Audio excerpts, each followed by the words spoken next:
காற்றாற்று வெள்ளத்தில் கரைந்து போகின்ற களிமண் அல்ல நான். அந்த காற்றாற்று வெள்ளத்தின் திசைவெளி போக்கையே தீர்மானிக்கிற கடும் பாறை என்று சொன்னேன்.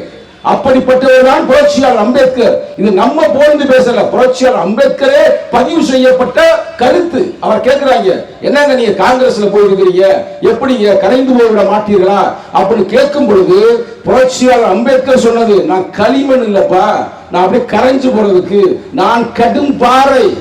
சொன்னது மட்டுமல்ல, செய்து காட்டினார் வரலாற்றில்.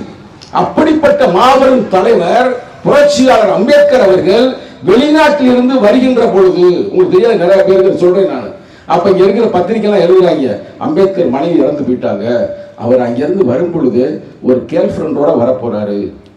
இருக்குங்க, ரெக்கார்டு இருக்குங்க. ஒரு வெள்ளக்கார பொண்ணு வந்து புரட்சி அம்பேத்கரை மிகவும் காதலித்து இருக்கிறார்.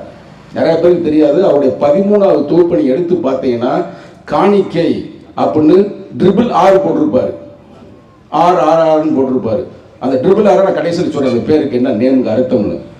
அப்படியெல்லாம் அவர் புத்தகத்தை காணிக்கையாக்கி இருக்கிறார். ஒரு வெள்ளக்கார பொன் தலைவரை காதலித்து இருக்கிறார். ஆனால் புரட்சியாளர் அம்பேத்கர் வந்து இறங்கும் பொழுது தனியாக வந்து இறங்கினார்.